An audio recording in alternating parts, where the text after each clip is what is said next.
This video contains footage that I made for a different edition of your book.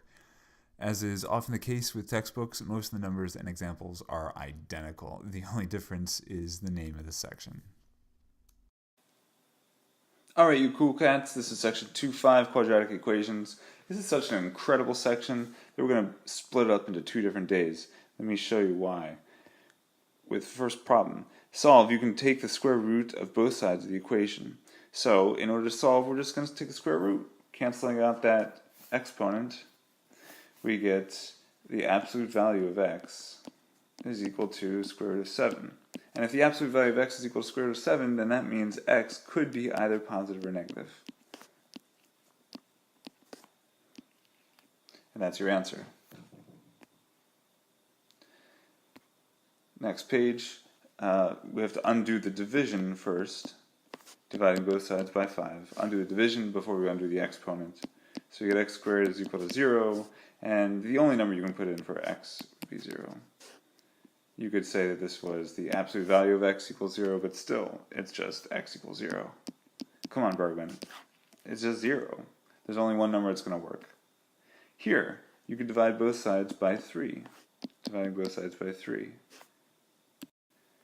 Again, we're working in reverse PEMDAS order. So that means you undo the multiplication before you undo the exponent.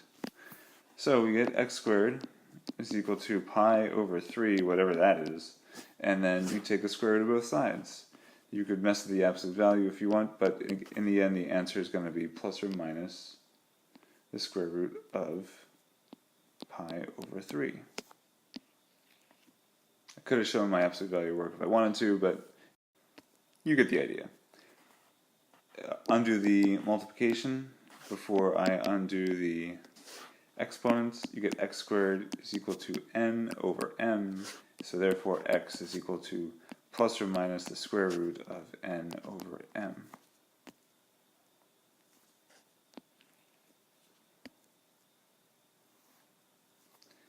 Number 6.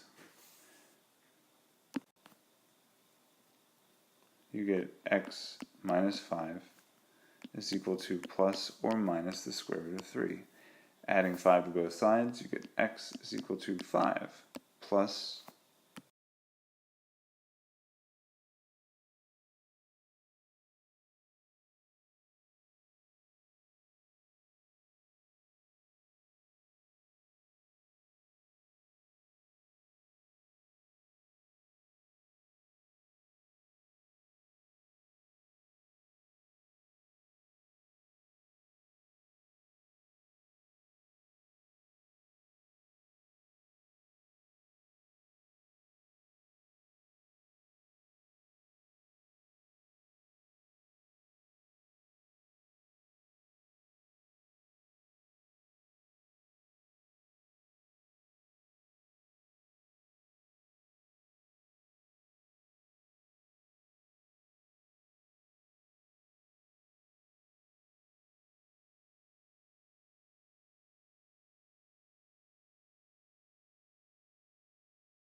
you get x minus 5 is equal to plus or minus the square root of 3. Adding 5 to both sides, you get x is equal to 5 plus or minus the square root of 3. Again, you could write it out as 5 plus x could equal 5 plus the square root of 3, or x could equal 5 minus the square root of 3.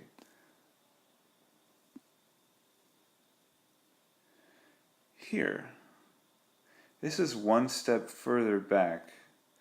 I mean, if you really thought about it, what you could do is you could, as a first step, rewrite this as something that looks like this. Remember that x squared and 25 are perfect squares, so and then 10x would be your middle 2ab term. So you can factor this. This becomes x plus 5 squared once it's factored equals 4. taking the square root of both sides, you get x plus 5, square root of both sides, square root of both sides, you get 2. So therefore x plus 5 could equal plus or minus 2.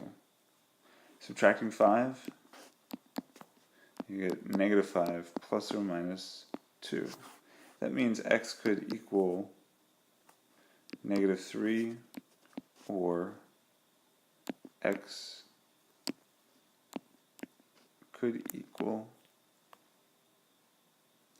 negative 7. Most people write it like this because... So basically what we worked up to is the ability to solve a perfect square trinomial is equal to any number. We're going to be working with perfect square trinomials so much that the next thing we've got to do is try and figure out how to create them even when they're not there. What that means is we're going to learn or remember how to do completing the square. It's something you may or may not have done in Algebra 1. So the instructions for the next part say find the term that completes the square. That is, divide the b term by 2 and then square it. And then fill in the second expression. So we're not always going to have a perfect square trinomial, so let's figure out how we can create it. 4 divided by 2 gives you 4 divided by 2 is 2, and then so then this is going to be x plus 2, and when you square 2, you get 4. X squared plus 4x plus 4 is something you could factor into x plus 2 squared. Again, negative 6 is the b term, so you divide it by 2 and you get negative 3. So that means this is going to be x minus 3 squared. And then negative 3 squared will give you positive 9. And then we can see x squared minus 6x plus 9 is equal to x minus 3 squared. Here, 5 divided by 2, don't fear the fraction, it's just going to be 5 over 2. So this was going to be x plus 5 over 2. And then squared is going to be 25 over 4. X squared plus 5x plus 25 over 4 can be factored into x plus 5 over 2 squared. How do we know? We created it to be that way. I want you to do number 12. So just pause the video, and when you've got 12 finished, then you can resume with 13, as I'm going to do right here. Don't fear the fraction. We got 3/4 divided by 2, or multiplied by 1/2, really, would be 3/8. So this is going to be x plus 3/8. And when you square 3/8, you get 9 over 64.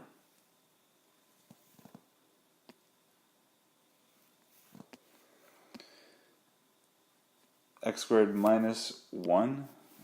Negative 1 divided by 2 is negative 1/2, or minus 1/2. And then negative 1/2 squared will give you positive 1/4.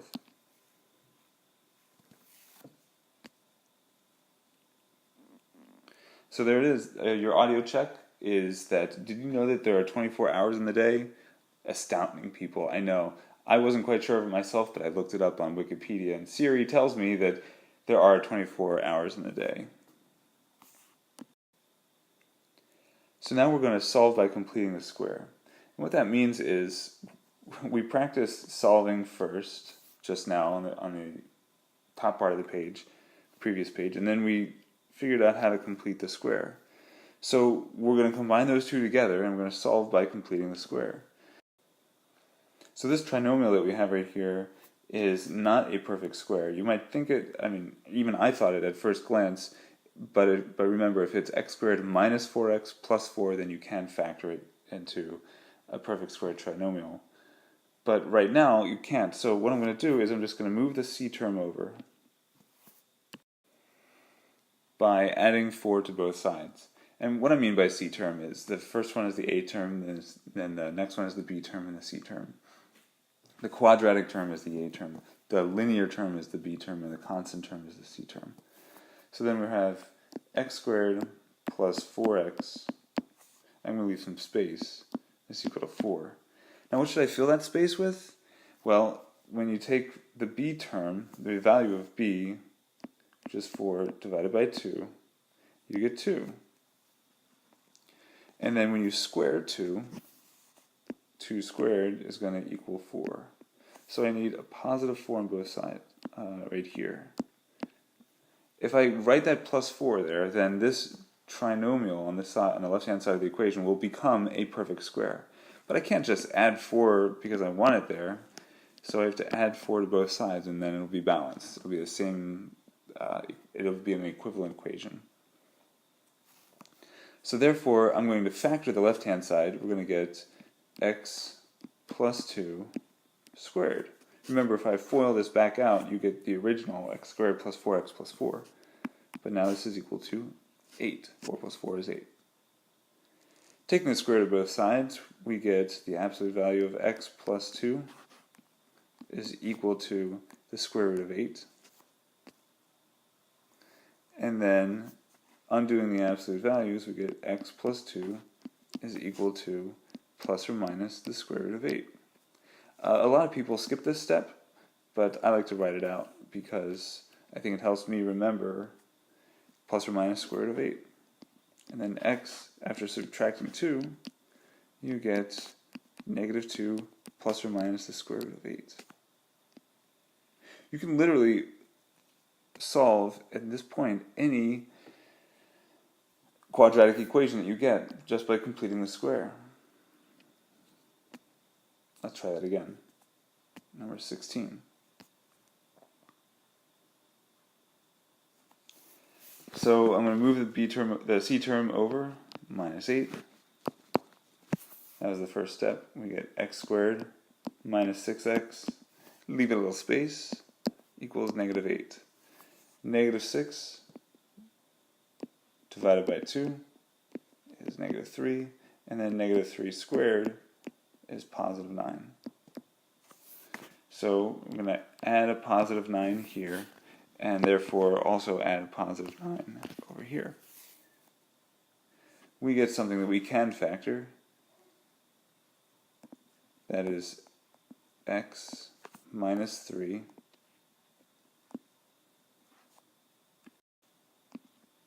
squared, and then negative 8 plus 9 is 1. Taking the square root of both sides, undoing the absolute value, you get x minus 3 is equal to plus or minus 1, and therefore x has got to equal 3 plus or minus 1, because you added 3 to both sides. Just writing all out, you get 3 plus 1 is 4, or x could equal 2.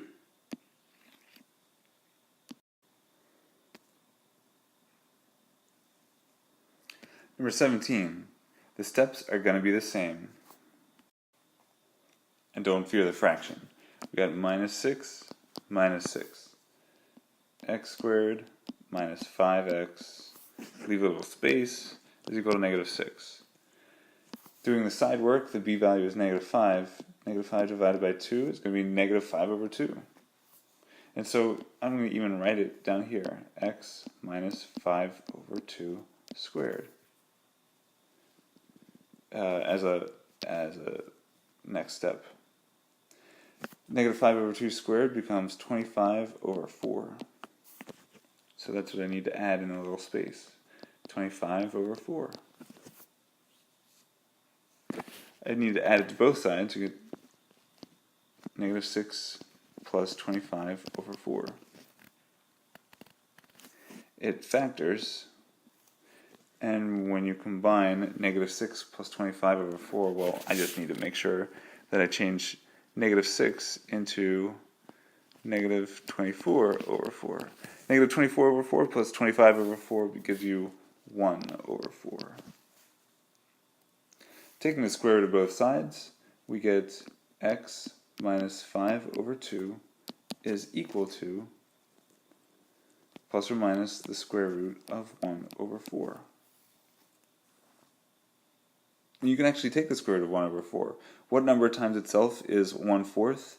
That's 1/2. So x minus 5 over 2 is equal to plus or minus 1/2. Adding 5/2 to both sides.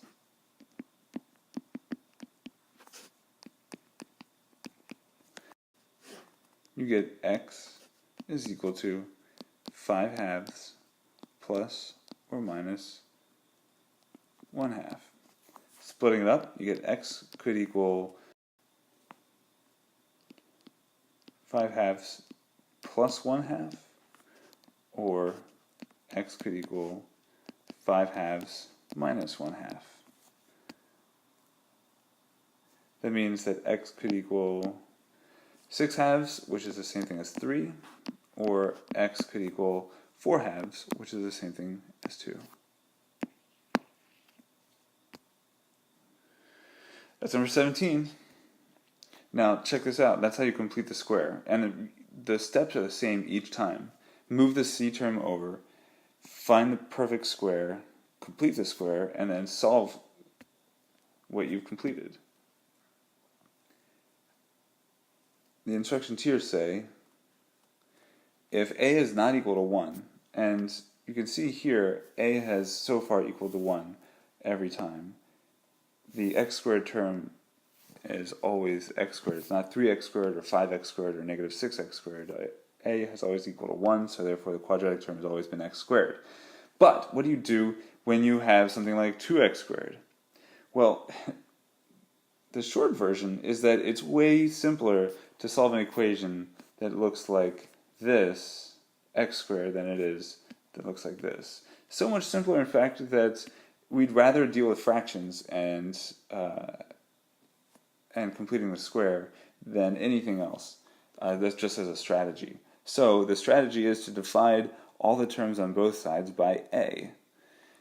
Dealing with fractions is easier than keeping a not equal to 1. So as a new first step, what you can do is you can divide all the terms on both sides by 2. You might be like, Bergman, really? You're going to get 3 over 2? And I'm saying yes, it's going to be way easier than dealing with completing the square with a 2x squared term.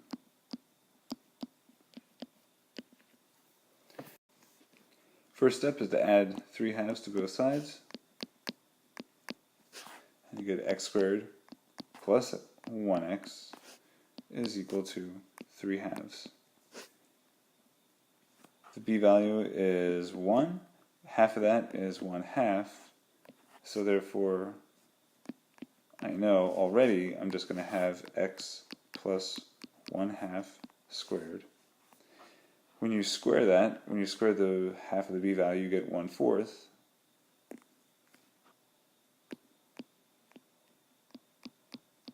So I need to fill in a little space with 1/4. I'm adding 1/4 to both sides, so just to keep things equivalent,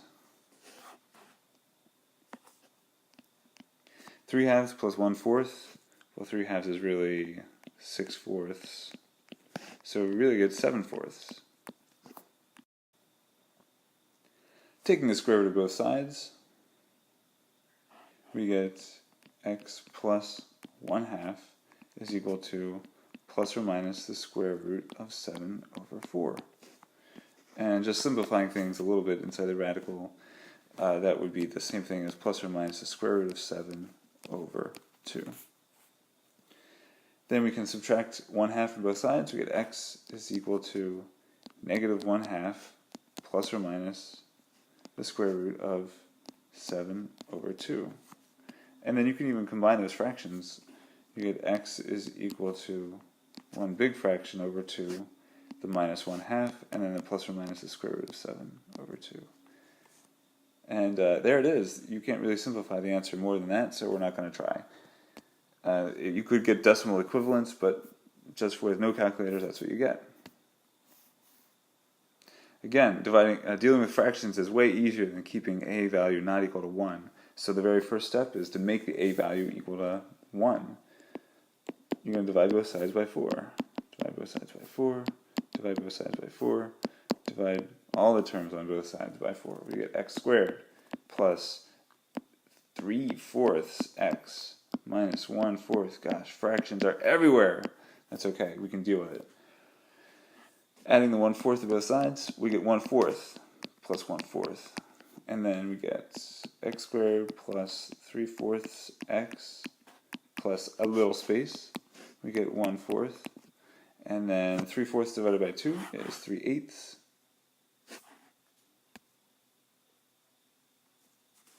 Side work, the b value is 3/4, so therefore multiply that by 1/2, you get 3/8, like I said. And when you square that, you get 9/64. So therefore we need to add 9/64 to both sides. And the part, that's what you add to both sides, and this is what gets filled in when you complete the square. 3/2. 1/4 is the same thing as multiplying both by 16. It's the same thing as 16/64. So 16 plus 9 is 25/64. Look at that. You can take the square root of both sides quite nicely. You get x plus 3/8 is equal to plus or minus 5/8. Subtracting 3/8 from both sides, you get x is equal to